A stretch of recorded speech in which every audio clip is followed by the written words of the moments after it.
Եվ արդեն 4 ամիս է, ինչ մանիպուլյացիայի աստված ընդդիմությունը ու տենց կիս աստված ընդդիմադիր մեդիան կոնտեքստից կտրած տարածում է վարչապետի այն ելույթի կտորը, որտեղ վերջինս ասում է, ինչ պետք է անի թոշակառուն 10,000 դրամը, սա հարց է, որը հնչեցնում է ինքը ու ինքն էլ պատասխանում։ Երբևէ լսել եք այդ արտահայտության շարունակությունը։ Լսել եք այդ ելույթը ամբողջությամբ։ Վստահ եմ, այդ փոքր կտորը ընդդիմությունը ու ընդդիմադիր մեդիան ամեն ինչ արել է, որ լսեք։ Հիմա լսեք ամբողջական կտորը։ Մենք ինչ ենք ասում, ասում ենք լավ, թոշակառուների թոշակ ամսական 11,000 դրամով 11,000 դրամով կամ 10,400 դրամով ավելացնենք, ինչ անելու թոշակառուն։ Այդ գումարը ինչ անելու, ինչի վրա ծախսելու։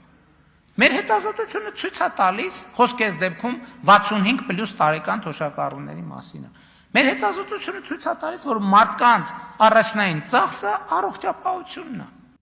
Այսինքն ինչ է ստացվում, որն է ամենամեծ ծախսը, որը ունի թոշակառուն։ Ամենամեծ ծախսը առողջապահությունն է։ Կարող է տենց չի։ Կարող է տենց չի, կարող վիրահատությունը չի, սրտի վիրահատությունը, աչքի վիրահատությունը, չգիտեմ, ստամոքսի վիրահատությունը, այդ վիրահատություններն են ամենամեծ ծախսը, որը ունի թոշակառուն։ Ճիշտ է ասում վարչապետը։ Ու հենց այդպես մտածելով է, որ առողջապահության ապահովագրությունը այո թոշակառուների համար դարձրել են կանվճար, որովհետև 10,000 դրամով այդ հարցը լուծել չէր կարելի։ Բայց դրանից հետո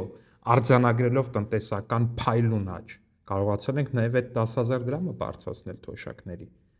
Ու այո, ամենամեծ ծախսը թոշակառուի համար առողջապահությունն էր, որտեվ հիմա արդեն այդ ծախսը պետությանն է, որտեվ թոշակառուն հիմա այլևս մենակ չի։ Իսկ այն բոլոր սրիկաները, որ միտումնավոր խեղաթյուրել են վարչապետի խոսքը,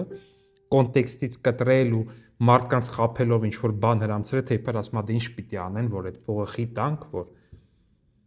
էտա այդ մարդկանց էությունը։ Իսկ Հայաստանի Հանրապետության կառավարությունը թոշակառուներին մենակ չի թողել թե առողջապահության խնդրի առաջ եւ թե սոցիալական խնդիրների առաջ։ Սիրելի տատիկներ ու պապիկներ, տարածեք այս տեսանյութը, որպեսզի ջարդենք մանիպուլյացիոն թեզերը։